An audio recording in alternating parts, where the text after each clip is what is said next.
லாலி லாலி. என்னடா இது பஞ்சர் ஆகிடுச்சு. ஐயோ இப்போ என்ன பண்ணுறது தெரியலையே. இப்போ யார் வெட்டியிருப்பா? யாருக்கு பண்ணலாம்? நம்ம தினேஷுக்கு கால் பண்ணலாம்.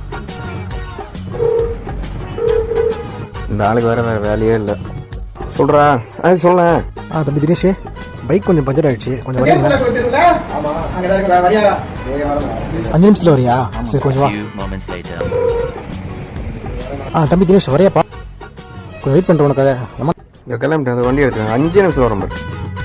அப்படி கொஞ்சம் சீக்கிரம் வைப்பா, ரொம்ப நேரமாக வெயிட் பண்ணுறேன். எப்போ தான்டா வருவேன்? ரொம்ப நேரமாக வெயிட் பண்ணுறேன்டா, எல்லாம் வலிக்குது வாடி. வாடா ப்ளீஸ்டா. 1 eternity later. வந்துட்டு 5 நிமிஷத்தில் வேண்டாம். வருவானா இல்லையானே தெரியல. சாயங்காலம் ஆயிடுச்சு. அவன் கோச்சிக்காத, எதுவும் லேட் ஆயிடுச்சு. சரிப்பா 5 நிமிஷம் கொஞ்சம் ஓட்டுன்னு போயிடலாம். 5 நிமிஷம் சொல்லி ஒரு நாள் ஆகிட்டேங்க. இது போய் 5 நிமிஷம் எவருமே நம்பாதீங்க.